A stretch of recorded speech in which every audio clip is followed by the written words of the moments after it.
Seu Deus, Pai, te agradecemos por estar na tua casa. Como é gratificante, como é alegre estar na tua casa para render graças a ti, Pai, como diz o salmista no Salmo 122. E aqui nós estamos te agradecendo pela dádiva da vida, pelo levantar e pelo deitar. Nesse percurso, o Senhor tem nos dado livramentos e tem nos colhido com grande alegria no seu coração. Te agradecemos imensamente. Ainda somos pecadores, vivemos num mundo cheio de pecado, mas o Senhor escolheu a nós, de tantos outros, para estar adorando a Ti. E aqui nós estamos, reunidos em comunidade, numa igreja, que é a Igreja de Cristo, que nós estamos aqui, rendendo graças a Ti, Pai. Seja conosco nesse culto, seja com cada família aqui representada. O Senhor sabe os empecilhos, as tribulações de cada um. O Senhor possa atendê-los, em nome de Jesus. Seja conosco. Amém. Vamos abrir as nossas Bíblias no Salmo 146. Salmo 146, a fraqueza do homem e a fidelidade de Deus. Eu leio os versículos ímpares e os irmãos, os pais. Antes de iniciarmos, aos nossos visitantes, sejam bem-vindos. Embora eu não veja nenhum visitante, mas a comunidade está aqui reunida. Amém? Ah, Fabrício não é visitante, não. Não. Ela só está afastada. Por um período de tempo. Mas, se Deus permitir, vai retornar, né, Lícia? Aí, ó, tá ligado. Amém. Vamos ler. Aleluia. Louva, ó minha alma, ao Senhor.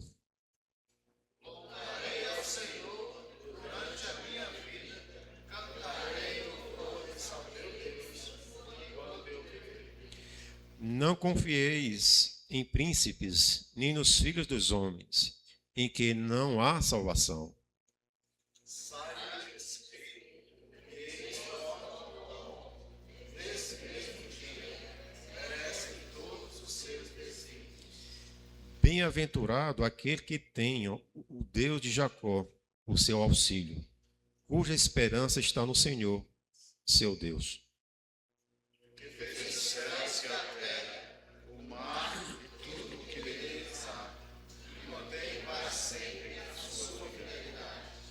Que faz justiça aos oprimidos e dá pão aos que têm fome.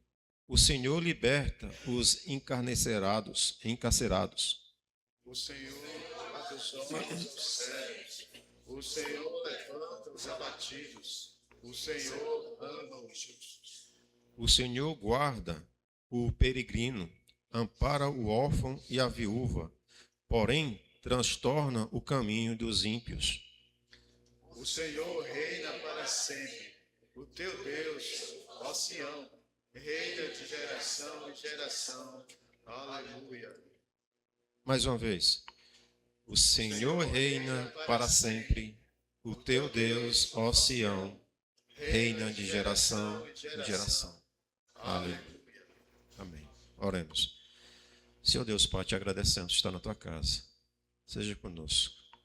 Pedindo a tua misericórdia, a tua bênção para os que estão aqui, bem como aqueles que não puderam vir hoje.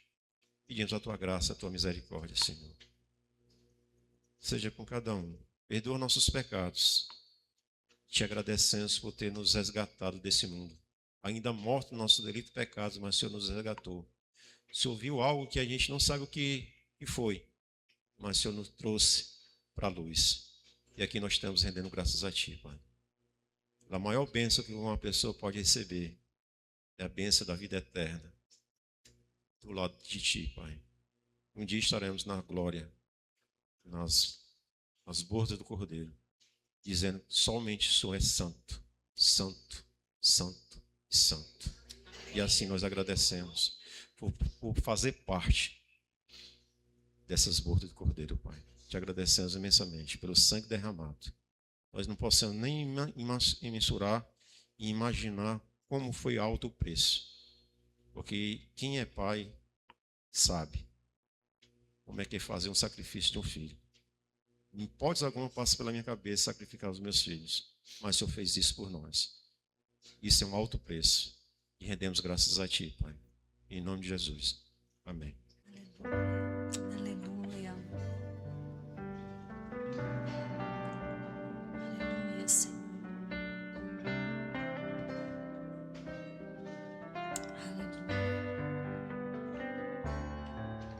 Em espírito, em verdade, te adoramos, te adoramos. Em espírito, em verdade, te adoramos, te adoramos. Rei dos reis e Senhor, te entregamos nosso viver. Rei dos reis e Senhor, te entregamos nosso viver. Te adorar, ó Rei dos reis, porque eu nasci, ó Rei Jesus. Meu prazer é te louvar, meu prazer é estar nos atos do Senhor. Meu prazer é viver na casa de Deus, onde flui o amor. Em espírito, em espírito, em verdade, te adoramos, te adoramos. Em espírito, em verdade, te adoramos, te adoramos. Rei dos reis e Senhor, te entregamos nosso viver. Rei dos reis e Senhor, te entregamos nosso viver pra te adorar, ó Rei dos reis. Foi que eu nasci, ó Rei Jesus. Meu prazer é te louvar, meu prazer é estar nos atos do Senhor. Meu prazer é viver na casa de Deus, onde flui o amor. Pra te adorar, ó Rei,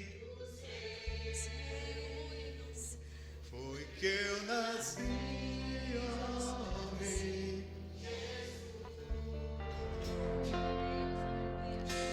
As muitas gerações reunidas em louvor, dando ao Cordeiro a canção. Os que em ti se foram, os que irão te ver, cantando ao Cordeiro a canção. Teu nome é o mais alto, teu nome é o maior, teu nome é sobre todo.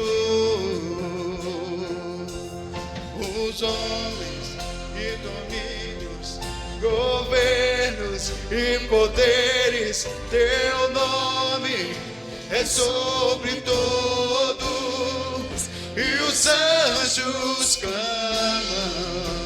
Santo, toda criatura Santo,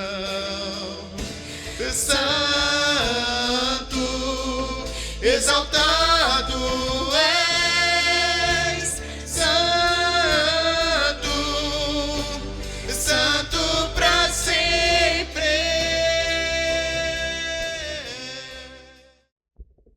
Esse é um texto bastante conhecido.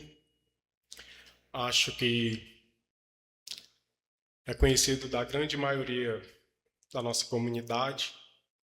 Terminamos o nosso momento aqui de louvor e adoração praticamente cantando juntamente com os serafins. Santo, Santo, Santo. Vamos ler o que o profeta Isaías escreveu. Assim diz o Senhor: no ano da morte do rei Uzias, eu vi o Senhor assentado sobre um alto e sublime trono, e as bases de suas vestes enchiam o templo. Serafins estavam por cima dele, cada um tinha 6 asas, com 2 cobria o rosto, com 2 cobria os seus pés e com 2 voavam.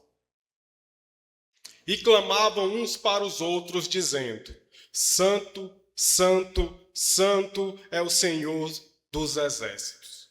Toda a terra está cheia da sua glória.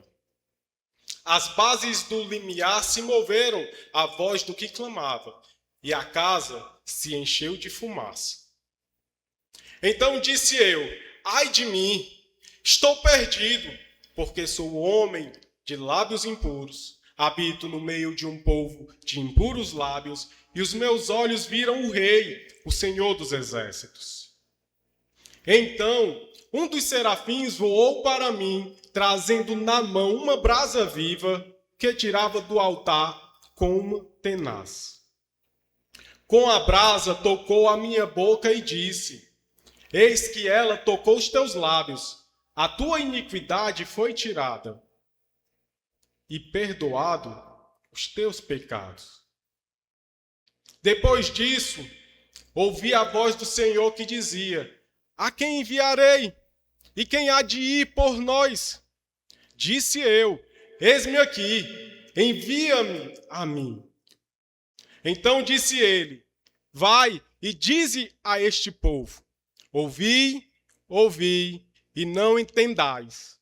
Vede, vede, mas não percebais. Torna insensível o coração deste povo, endurece-lhes os ouvidos e fecha-lhe os olhos, para que não venha ele a ver com os olhos, a ouvir com os ouvidos e a entender com o coração, e se converta e seja salvo. Então disse eu: até quando, Senhor? Ele respondeu: até que sejam desoladas as cidades e fiquem sem habitantes, as casas fiquem sem moradores e a terra seja de toda assolada.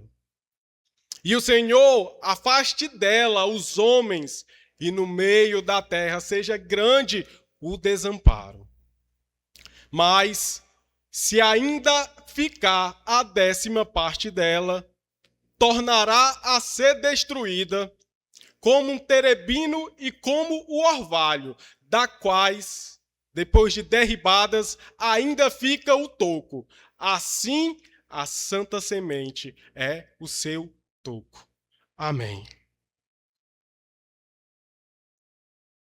Meus irmãos,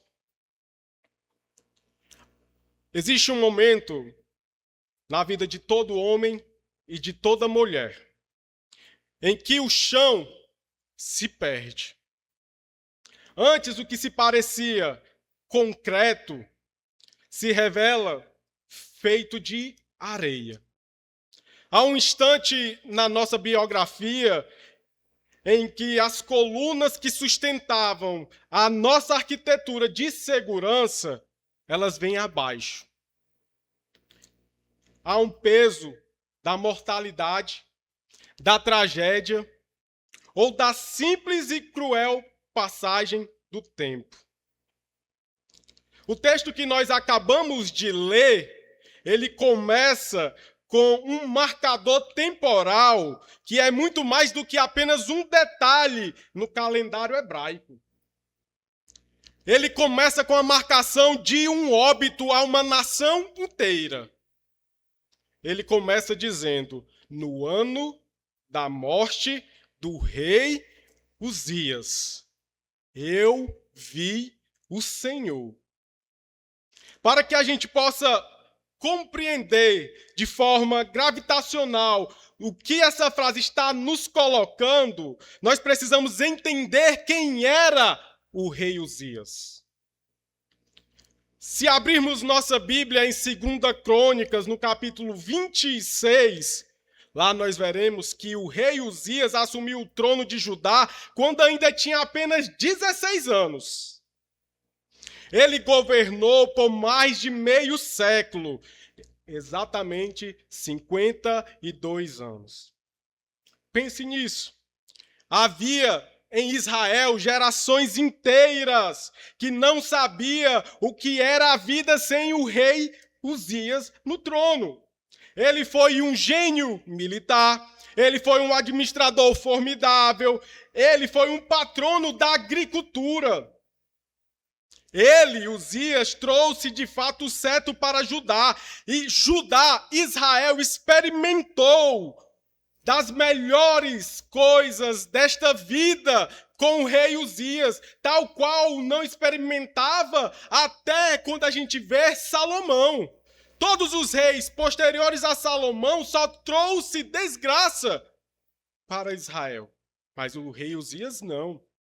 Ele fortaleceu o exército. Ele fortaleceu a agricultura. A economia teve um boom, na qual todo mundo tinha do bom e do melhor. Uzias era a própria encarnação da prosperidade nacional. Ele era um herói, a instituição e o porto seguro daquele povo. Até que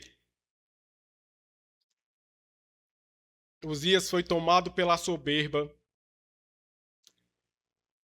e com o seu coração distante de Deus, quis realizar aquilo na qual ele não foi chamado para realizar.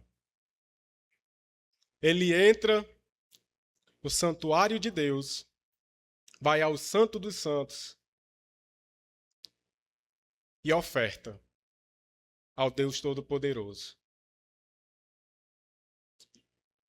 É preciso ressaltar que essa não era uma atribuição do rei. O rei tinha que governar.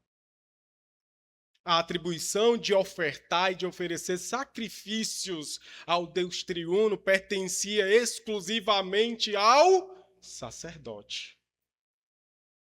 E Uzias, quando toma para si esse momento para ofertar ao Senhor, algo acontece com ele. Ele é ferido por Deus. E essa ferida não é qualquer ferida. Ele se tornara um leproso. Consequentemente, diante das leis, o rei Uzias, nos seus últimos dias de vida, viveu sozinho, isolado. Porque era isso que acontecia quando alguém no arraial de Israel tinha lepra. Essa pessoa era totalmente excluída. Quando o rei Uzias dá seu último suspiro, o ar em Jerusalém se torna rarefeito, pesado. O terror se instala no coração daquele povo. A Assíria, que era também uma superpotência da época, estava batendo a porta de Israel. O mercado financeiro entrou em colapso. As certezas que haviam já não existiam mais, elas evaporaram. A morte de Uzias significava e representava um colapso nas instituições humanas nas quais depositamos as nossas confiança e esperança. A pergunta que eu faço para cada um de vocês que estão aqui é: o que vocês fazem? O que nós fazemos no ano em que o nosso Uzias morre? O que nós fazemos quando o nosso Uzias, aquele emprego que parecia inabalável, se perde? Aquele estudo para um concurso que eu achava que eu iria passar e estava depositando todas as minhas esperanças, não chega. Quando eu completo a maioridade e não sei o que fazer e fico perdido, fico atônito perante a vida. Quando aquele líder religioso que nós admiramos morre.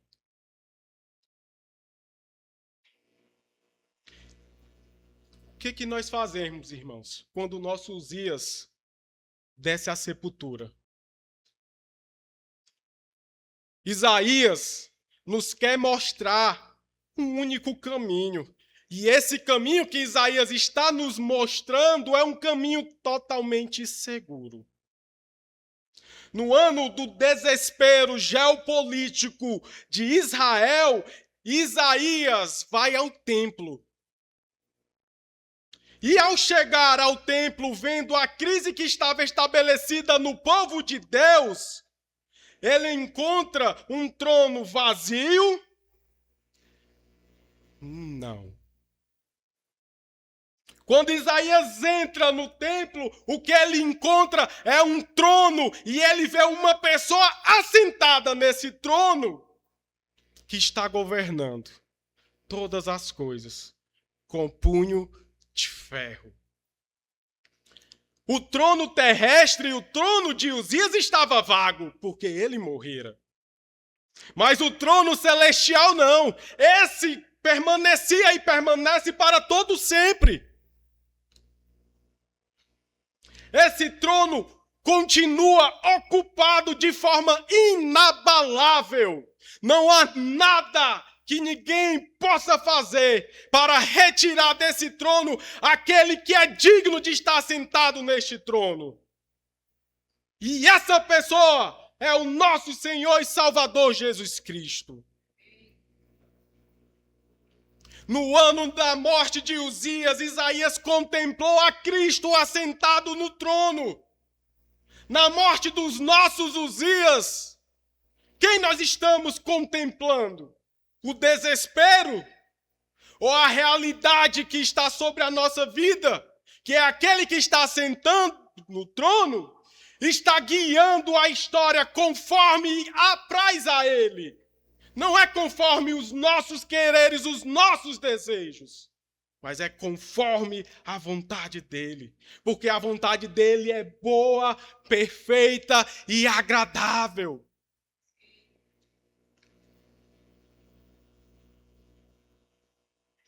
A visão que se desdobra não é somente uma visão que Isaías oferece consolo terapêutico. Não. Não é somente consolar de forma terapêutica o coração do povo de Israel. Mas a visão que Isaías traz e ele escreve é consolo de graça. Eu estou perdido, mas a graça me alcançou. O povo está fazendo um cortejo fúnebre, mas a graça nos alcançou. O povo não sabia para onde ir, estava desesperado, mas a graça nos alcançou. O nosso grande problema, irmãos, é que nós queremos um Deus que caiba na nossa agenda e que esse Deus sirva aos nossos propósitos. No ano da morte dos nossos Uzias, nós geralmente não buscamos a santidade de Deus. Nós não buscamos a face de Deus nos momentos de desespero, nos momentos de angústias. Nós buscamos anestesia para a nossa angústia. Existia um filósofo dinamarquês chamado Søren Kierkegaard, e ele analisa a condição do coração humano, e ele capturou de forma magistral que nós, diante das circunstâncias difíceis, nós fugimos. Kierkegaard vai argumentar que o ser humano moderno vive em um estado profundo de desespero existencial. Esse desespero é uma angústia, não um mero medo de uma ameaça física. Esse é um terror vertiginoso do finito diante do infinito. Kierkegaard diagnosticou que nós tentamos a todo custo fugir da presença do absoluto. E isso faz com que a gente fique anestesiado com as trivialidades, com as coisas banais dessa vida finita. Porque estar diante de Deus é estar diante daquele que contempla todas as coisas. Ele contempla os bons e os maus. Mas nós que somos cristãos, que fomos redimidos por Cristo, muitas das vezes queremos fugir da presença de Deus.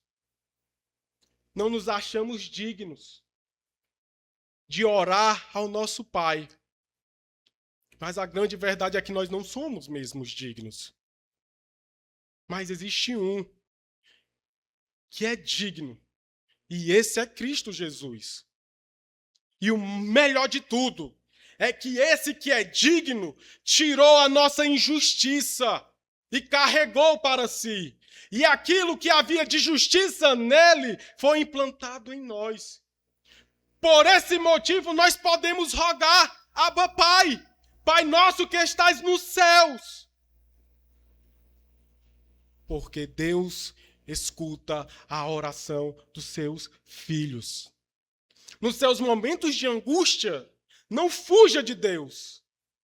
Quando a vida virar de cabeça do avesso, não fuja da presença de Deus. Ele continua governando o mundo. Ele está sentado nesse trono sublime. E ele está governando toda a história. O encontro que Isaías teve com Deus foi um encontro absoluto e purificador. E nós vamos fazer 3 movimentos litúrgicos nessa noite para podermos compreender esse texto.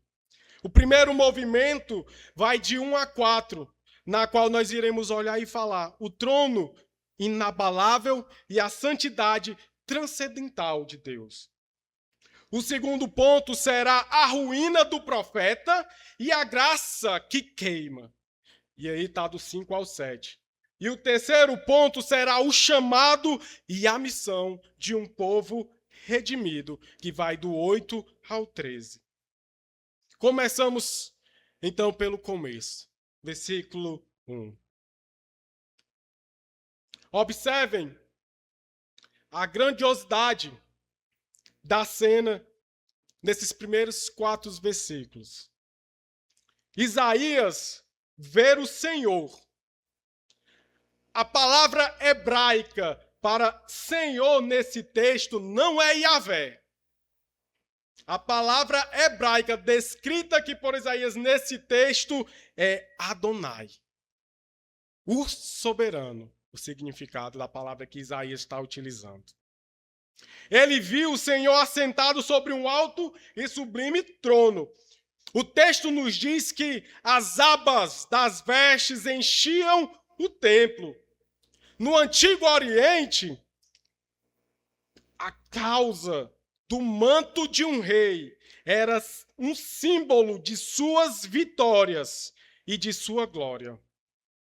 Quando um rei derrotava outro, ele cortava pedaços da túnica daquele outro rei que foi derrotado e acrescentava em sua túnica para demonstrar a sua vastidão e o seu poder. Perceba como Isaías diz que as vestes daquele que estava assentado sobre o trono cobria toda a extensão do templo. O nosso Deus é um Deus forte, vitorioso, aguerrido. Ele é o Rei dos reis e Senhor dos senhores. Não há espaço para mais nenhum trono. Isaías continua dizendo que acima de Deus, daquele que estava assentado sobre o trono, estavam os serafins. A palavra hebraica para traduzir serafim literalmente diz aqueles que são ardentes ou aqueles que queimam. Estes são seres celestiais da altíssima ordem. Labaredas de fogo do Deus vivo que estão a serviço do Deus vivo. Mas notem as posturas dos serafins. O verso 2 nos diz que cada um deles tinham 6 asas. Com 2, eles cobriam o rosto. Com 2, cobriam-se as suas ou seus pés. E com outras 2, voavam. Pensem nisso comigo. 4 das 6 asas destes seres imaculados, que nunca conheceram o pecado e que nunca caíram, são usadas para ocultar-se da glória de Deus. Eles cobrem o rosto porque, mesmo não tendo pecado, eles são criaturas e Deus é o Criador. Há um abismo entre os serafins e Deus. Há uma diferença infinita entre os serafins e Deus. Da mesma forma que existe uma diferença infinita entre nós e Deus. A luz de Deus, ela é tão inacessível que mesmo aqueles seres angelicais que estão diante da face de Deus precisam esconder os seus rostos. Mesmo aqueles que estão mais próximos de Deus precisam cobrir os seus pés. E isso demonstra uma profunda humildade e reconhecimento das limitações daqueles seres. Mas perceba que no verso 3, Isaías diz o que é que esses anjos, o que é que os serafins estão fazendo. Eles não estão lá brincando, eles não estão lá passeando, eles estão acima de Deus, cobrindo o seu rosto, cobrindo seus pés, com 2 asas voando, mas eles estão cantando. Eles estão servindo. Eles estão adorando. E eles dizem: Santo, Santo, Santo é o Senhor dos exércitos. E toda a terra está cheia da sua glória. Eles cantam: Santo, Santo, Santo é o Senhor dos exércitos. Toda a terra está cheia da sua glória. Quando nós, enquanto igreja, cantamos, e nós cantamos hoje, não somente a última canção, mas todas as canções aqui cantadas, nós, enquanto igreja, nos entrelaçamos com aqueles que estão no céu, cantando: Santo, Santo, Santo é o Senhor dos exércitos. Se nós não conseguimos compreender a magnitude disso, meus irmãos, nós estaremos perdidos, porque nós ficaremos com a nossa boca no culto público fechada. Mas quando nós contemplamos que nos céus Deus é adorado e que aqui na terra Deus também deve ser adorado, e quando nós adoramos, nós, juntamente com os céus, cantamos: Santo, Santo, Santo. E os serafins, eles utilizam de algo muito interessante dentro da cultura judaica, eles usam um superlativo. Eles pegam a palavra e dizem santo, santo, seria um superlativo, porém eles estendem um pouco mais. Jesus, muitas das vezes, utiliza desse superlativo quando ele está falando. Ele fala, em verdade vos digo. É para chamar de fato a atenção daqueles que estão ouvindo. Quando Isaías contempla que os serafins estão dizendo santo, santo, santo, é para de fato demonstrar e chamar a atenção de Isaías que o trono não está vazio, mas que o trono tem alguém assentado e aquele que está assentado merece toda a adoração.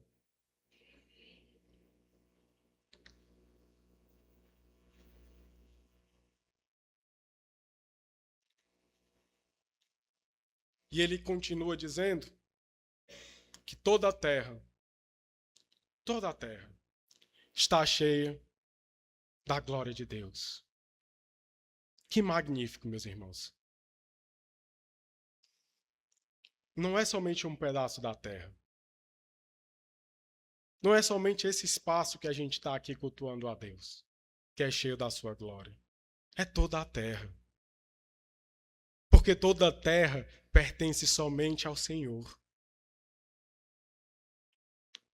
Reis, governantes, aqueles que possuem qualquer coisa hierárquica, irão cair, irão passar, irão morrer.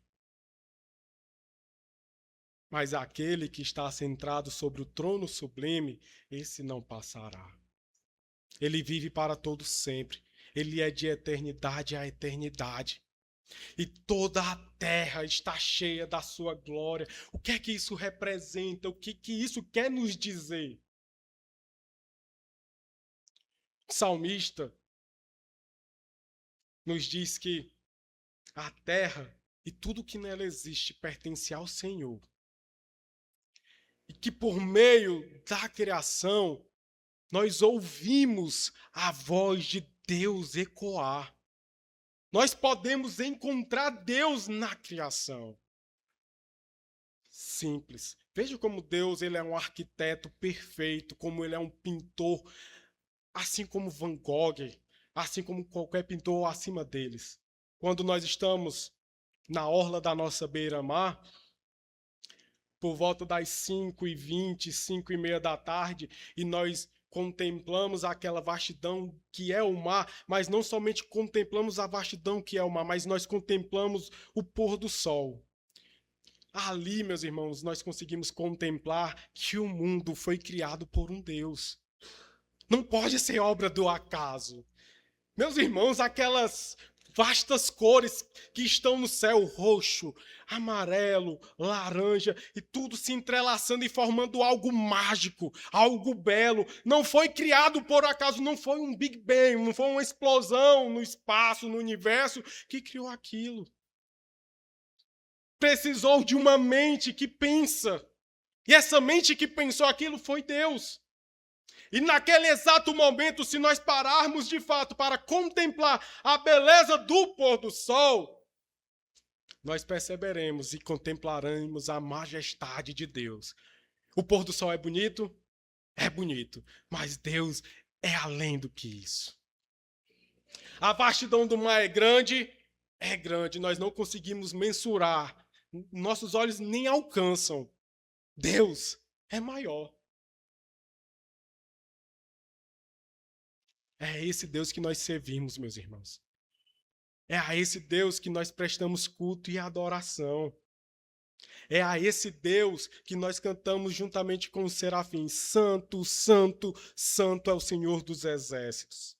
Mas aí recai sobre nós uma pergunta. Como nós devemos viver diante de um Deus que é santo, santo, santo no nosso dia a dia? Como nós podemos realocar as nossas afeições, os nossos afetos, para não tratarmos o Rei do Universo apenas como um garçom celestial que vai nos servir qualquer coisa que pedirmos? A resposta, de fato, está na parte litúrgica dos nossos hábitos diários. Nós precisamos ter um coração que foi capturado pela santidade de Deus. Nós precisamos também instituir o hábito do silêncio reverente. E o que isso significa?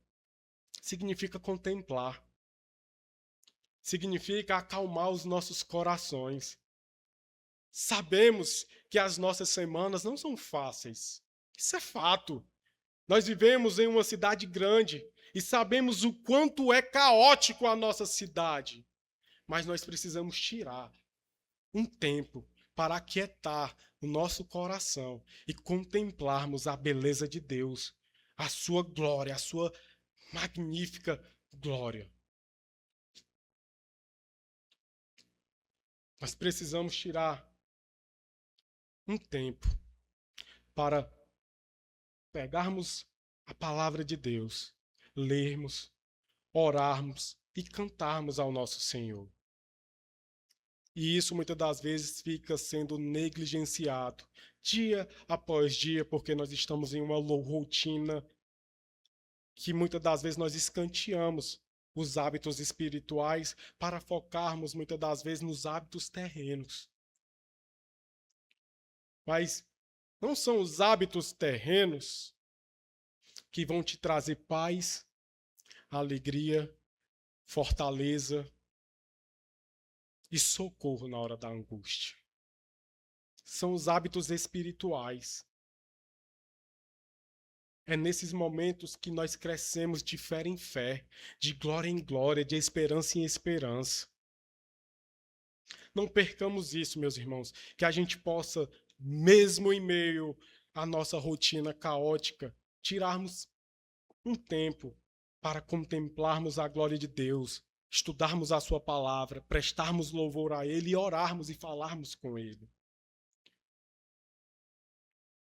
O segundo ponto vai do versículo 5 ao versículo 7. Perceba que a reação de Isaías no versículo 5, ela é a única reação possível de um homem mortal diante de um Deus que é santo. A gente trata muitas das vezes a santidade de Deus como algo banal, como algo corriqueiro. E o que eu quero dizer com isso? Quando nós... Vou usar um exemplo básico. Quando nós vimos hoje a um culto, prestar culto a Deus, muitas das vezes nós nos arrumamos de qualquer maneira. E não deveria ser assim. Essa é a verdade. Deveria ser intencional. Não para os outros. Nós nos arrumamos para Deus, porque nós vamos encontrar a Deus. Mas naquilo que é miúdo, nós não pensamos nessa relação. Quanto mais na questão daquilo que é maior, que deveria estarmos preparados para prestar culto a Deus.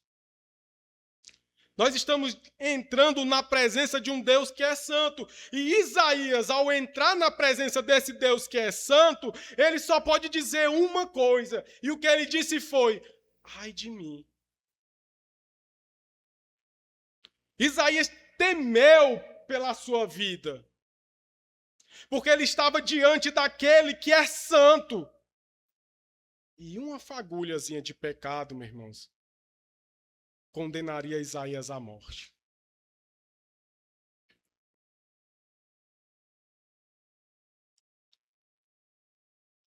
E aqui eu quero dizer para vocês que o nosso coração se encha de temor e tremor quando nós, enquanto filhos de Deus, prestamos culto em adoração ao nosso Pai.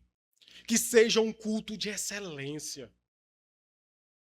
Que seja um culto onde nós entreguemos tudo a Ele e não só uma parte de nós. Que seja uma prestação de serviço de fato real.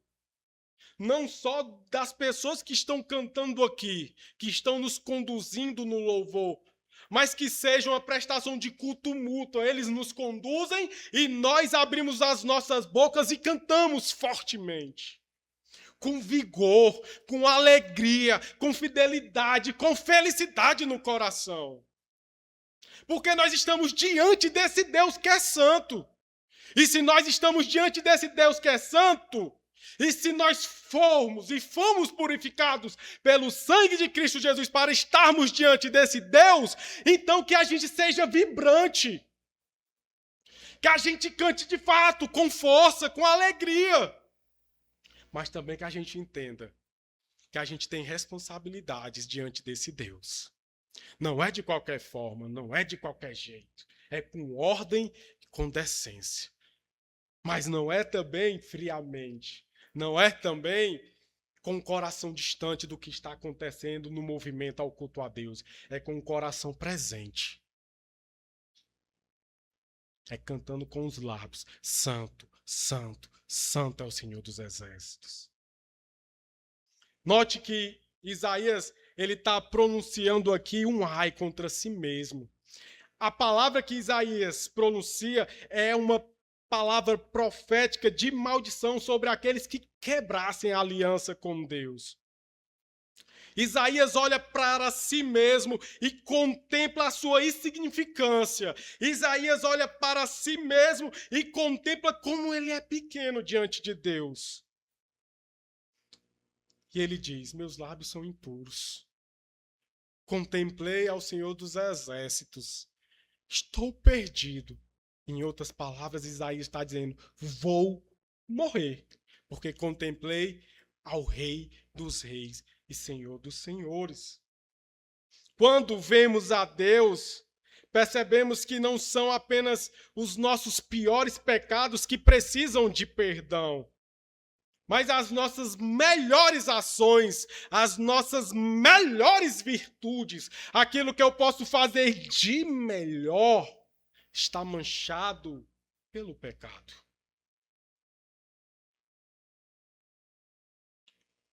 O nosso melhor diante de Deus, diante daquele que é santo, nos condena. E é aqui, no fundo do poço, que a graça de Deus, ela se manifesta e intervém de forma gloriosa e violenta. Versículos 6 e 7. Então, um dos serafins voou para mim, trazendo na mão uma brasa viva. Ele tirara essa brasa viva do altar com uma tenaz.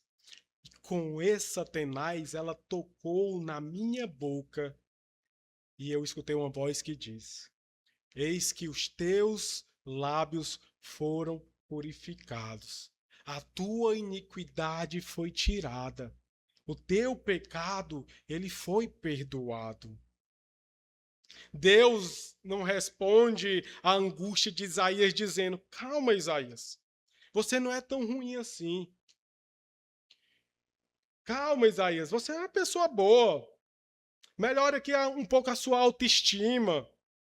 Olhe pelo lado positivo. Não, não é dessa forma que Deus age. O evangelho, ele não massageia o nosso ego. O evangelho, ele está aqui para nos quebrar.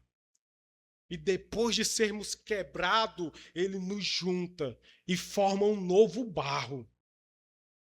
A massa que está sendo lá modelada, muitas das vezes vai quebrar de fato. Porque a palavra de Deus expõe os nossos atos pecaminosos. A palavra de Deus traz luz sobre quem de fato nós somos sem Cristo Jesus.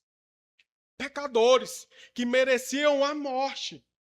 Mas Deus, por sua graça infinita, através de Cristo, ele pega esse barro que está quebrado e começa a remodelar e tornando esse barro, esse vaso de barro, em um vaso de honra.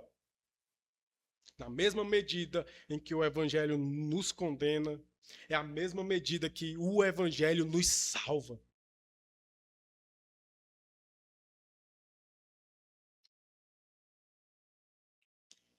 Diante de Deus, a nossa iniquidade real, ela é manifestada. Mas é também diante de Deus O altar é o lugar de sacrifício onde o sangue de um animal precisava ser colocado para que um inocente pudesse, de fato, ser inocentado. É diante do altar de Deus, Isaías está diante do altar de Deus, que as coisas mudam, as nossas visões são mudadas, a nossa forma de viver muda. Por quê? Porque Deus nos dá a graça infinita de pegarmos aquilo que era ruim e transformarmos em algo bom. Nós somos retirados do império das trevas, nós participávamos desse império, nós fazíamos maldades. Nós estávamos sobre esse jugo, só que Cristo Jesus nos puxa, Ele nos retira, Ele vence a guerra e tira-nos do império das trevas e nos leva para o reino de luz. E ao nos levarmos para o reino de luz, agora nós podemos praticar atos bons, atos de justiça. Nós somos purificados, nós somos santificados. Não porque nós consigamos isso pela nossa própria força, mas porque é o Espírito de Deus, através de Cristo, que nos purifica de todo mal. Com Isaías, foi a brasa tocando em sua boca. Conosco é o sangue de Jesus Cristo. É mais perfeito, meus irmãos. Aquela brasa sendo tocada na boca de Isaías